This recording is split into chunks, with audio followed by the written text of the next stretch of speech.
Hi to all. एक बार फिर से आप सबका स्वागत है एसएससी वाला चैनल पे। और आज हम लोग बात करने वाले हैं पुलवामा अटैक्स के बारे में। आप सबको याद होगा 14 Feb 2019 का वो दिन जिस दिन पुलवामा अटैक होता है। और इस पुलवामा अटैक के अंदर हमारे देश के 40 जवान बिना किसी लड़ाई के शहीद हो जाते हैं। इसके अलावा इंडिया की तरफ से इसकी पलट कार्रवाई भी की जाती है, जिसके अंदर पुलवामा ये जो अटैक्स होते हैं उसमें बालाकोट एयर स्ट्राइक जो है वो किया जाता है। लेकिन ये पूरा कहाँ से शुरू हुआ, क्या क्या चीजें इसके अंदर हुई थी, आइए जरा उसके बारे में बात करते हैं। क्योंकि आज एक बार फिर से तारीख आ चुकी है 14 Feb 2024, जिसे हम ब्लैक डे के नाम से भी जानते हैं। आइए बात करते हैं। तो पुलवामा अटैक्स, सबसे पहले तो जानना ये जरूरी है कि पुलवामा अटैक जो है वो सिर्फ एक दिन की प्लानिंग और स्ट्रैटेजी का नतीजा नहीं था। पुलवामा अटैक्स के अंदर जैश ए मोहम्मद जो ग्रुप था, इन्होंने काफी लंबे टाइम से प्लानिंग शुरू कर दी थी कि इंडिया का जो काफिला निकलेगा, यानी कि हमारी जो सेना का काफिला निकलेगा, उसके ऊपर अटैक किया जाएगा। और इसके लिए इन्होंने बहुत लंबी चौड़ी प्लानिंग करना शुरू कर दिया था, जिसके अंदर इन्होंने अमोनिया, नाइट्रेट, आरडीएक्स, इन सभी चीजों को एक साथ में इकट्ठा करके इन्होंने एक्सप्लोजिव बनाना शुरू कर दिया था। लेकिन जब तारीख आती है 14 Feb 2019, तो उस दिन की बात है, सुबह 3:30 बजे 2,500 से ज्यादा सीआरपीएफ के जवानों को लेकर जा रहे थे 78 ट्रक्स, और इनके ही काफिले के ऊपर होता है अटैक। ये जो अटैक होता है, इस अटैक को अगर देखा जाए तो इसमें हमारे देश के करीबन 40 जवान शहीद हुए थे। और ये जो 40 जवान शहीद हुए थे, उसी में आप देखेंगे तो आज 5 साल पूरे हो रहे हैं। आप यहाँ पे देख सकते हो 14 Feb 2019, जब सारी दुनिया वैलेंटाइंस डे सेलिब्रेट कर रही थी। जी हाँ, ये उसी दिन की बात है जब यहाँ पे आतंकी हमला होता है, और आज इसके 5 साल पूरे हो रहे हैं। जब हम इस पूरी घटना की बात करते हैं तो ये घटना सुबह 3:30 बजे की है। जब होता क्या है कि हमारी जो सेना है उसका काफिला क्रॉस कर रहा होता है NH-44 से, या फिर जम्मू एंड कश्मीर हाईवे से। और वहीं दूसरी तरफ सामने की तरफ से एक वैन आ रही होती है, क्योंकि इन लोगों ने पहले से एक्सप्लोजिव बना के तैयार किया हुआ था। और ये जो वाहन था, ये जो वैन थी, जो अपोजिट डायरेक्शन से आ रही थी, ये पूरी की पूरी भरी हुई थी एक एक्सप्लोजन से। जिसके बाद में ये वैन आती है और इधर की तरफ से जो हमारी सेना की बस जा रही थी उससे टकराती है, जिसके बाद में होता है एक एक्सप्लोजन, एक ब्लास्ट। ब्लास्ट होने से सिर्फ यहाँ पे चीजें रुक नहीं जाती। ब्लास्ट होने के बाद में जो टेररिस्ट थे, उन्होंने हमारी सेना का जो पूरा दल जा रहा था, या फिर जो पूरा हमारा फोर्सेस जा रहा था, उसके ऊपर फायरिंग भी की, उनके ऊपर अटैक भी किया, जिसके अंदर हमारे देश के टोटल 40 जवान जो थे वो शहीद हो जाते हैं। अब यहाँ पे ये जो सारी चीजें हुई थी, ये हम भूल तो नहीं सकते। और ऐसा नहीं है कि पाकिस्तान की तरफ से या फिर जो टेररिस्ट ग्रुप है उनकी तरफ से ऐसा पहली बार हुआ हो, ऐसा पहले भी कई बार हो चुका है। लेकिन जब ऐसा होता है तो ऑब्वियस सी बात है, दुख तो होता ही है ना। तो यहाँ पर ये सारी चीजें जब होती हैं, अब इसी के साथ में क्या होता है, सिर्फ अगले 12 दिन के अंदर इंडिया यहाँ पे डिसाइड करता है कि इसका जवाब दिया जाएगा। और जवाब देने के लिए तैयार किया जाता है हमारी वायु सेना को। ऐसा नहीं है कि सिर्फ हमारी जो इंडियन एयर फोर्सेज है वो ज्यादा स्ट्रांग है, या आर्मी स्ट्रांग है, या नेवी स्ट्रांग है। ओवरऑल इंडिया के जो फोर्सेज हैं वो काफी ज्यादा स्ट्रांग है, हम सभी लोग ये जानते हैं, और ये हमारा प्राउड है ना।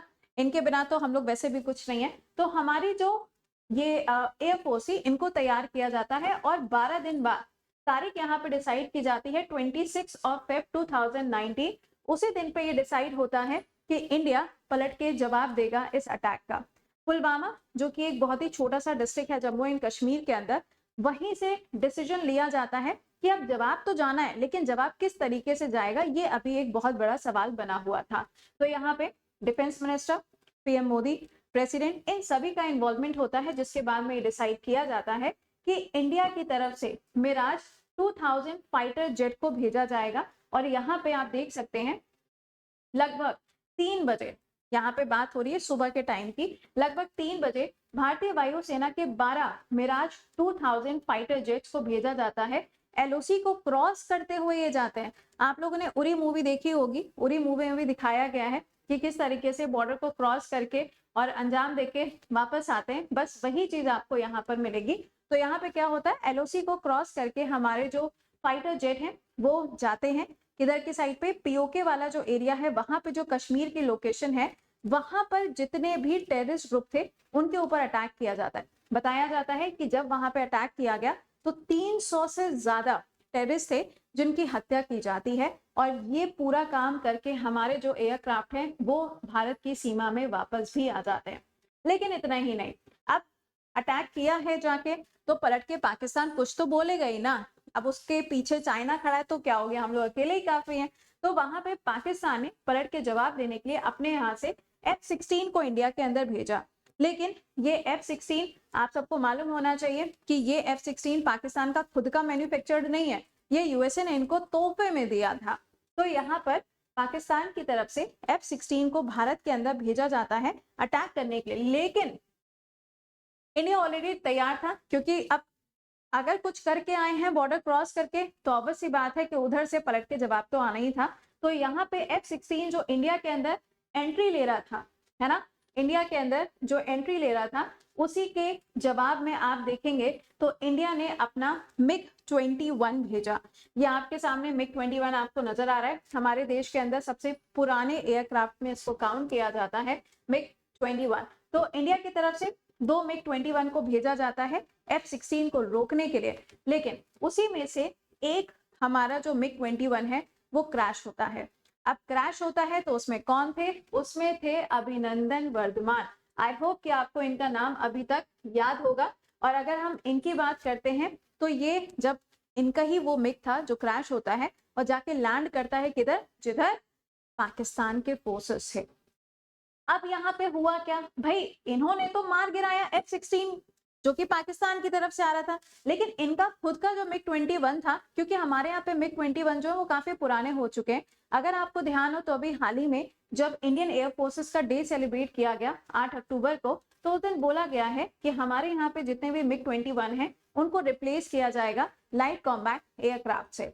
अब यहाँ पे MiG-21 ने F-16 को तो मार गिराया, लेकिन इनका जो एयरक्राफ्ट था वो क्रैश होता है, और क्रैश होके ये लैंड करते हैं कहाँ पे जाके, पाकिस्तान के एरिया में जाके ये लैंड करते हैं। इनको अरेस्ट किया जाता है। अरेस्ट करने के बाद में आपने देखा होगा इनका एक वीडियो भी रिलीज किया जाता है। लेकिन जब ऐसा होगा तो इंडिया तो ऑब्वियस सी बात है शांत तो नहीं बैठेगा। तो यहीं पर ये डिसीजन लिया जाता है कि अब इनको भारत में वापस लेके आना है, और पाकिस्तान ज्यादा दिनों तक इनको अपने यहाँ पे रोक के नहीं रख सका। एंड 1 मार्च 2019 ये वो तारीख है जिस दिन अभिनंदन वर्धमान भारत के अंदर वापस लाए जाते हैं। आपने देखा होगा न्यूज चैनल पे इसका प्रॉपर टेलीकास्ट भी हुआ था। वाघा बॉर्डर से क्रॉस करते हुए इंडिया के अंदर इनको लाया गया था। तो ये वही वाली आपको इमेज जो है वो देखने को मिल रही है। ये है अभिनंदन जी, और इनको सम्मानित किया गया था कौन से अवार्ड से, वीर चक्र अवार्ड से इनको नवंबर 22 बाय प्रेसिडेंट रामनाथ कोविंद जी इनको यहाँ पर अवार्ड से सम्मानित किया जाता है। तो ये था पूरा जो मैंने आपको पुलवामा अटैक्स के बारे में बताया। लेकिन इसके बाद में पाकिस्तान के साथ में क्या हुआ वो भी तो जानना जरूरी है। तो अगर हम पाकिस्तान की बात करें तो इंडिया ने डिमांड की कि पाकिस्तान को FATF की लिस्ट के अंदर ब्लैक लिस्टेड कर देना चाहिए ताकि उसके ऊपर बहुत सारे प्रतिबंध लग सके। साथ ही साथ में इंडिया ने जितने भी ट्रेड टाइज थे पाकिस्तान के साथ में उन सबको बंद कर दिया। पाकिस्तान का जो रूट जाता था अफगानिस्तान तक, जिसका इस्तेमाल इंडिया कई बार किया करता था, इंडिया ने उस रूट का भी इस्तेमाल करना बंद कर दिया। इवन 2019 के बाद में चाइना के साथ में भी इंडिया के रिलेशंस खराब हो गए। तो अब चाइना पाकिस्तान एक साइड पे रहता है, लेकिन इंडिया अकेले ही काफी है। और यहाँ पे जब से इंडिया ने ट्रेड डील्स कैंसिल की हैं पाकिस्तान के साथ में, तब से तो उनके यहाँ पे भी आटा भी नहीं मिलता। खैर जोक सपाट, तो ये सारा जो मैंने आपको बताया है ये है पुलवामा अटैक्स के बारे में। पाकिस्तान की अभी भी अगर आप इकोनॉमी देखेंगे तो उनके यहाँ पे लिटरली अभी जो चीजें हैं वो बहुत ज्यादा कॉस्टली है, क्योंकि उनके यहाँ पे चीजों का प्रोडक्शन है ही नहीं। कोई भी कंट्री उनके साथ में डील करना नहीं चाहता। जितने ये इंटरनेशनल बैंक्स हैं वो उन्हें लोन देना नहीं चाहते। और अभी उन्होंने तो अपने यहाँ पे इलेक्शन करवा लिए, और इलेक्शन का भी रिजल्ट सीधा सीधा अभी तक नहीं आया।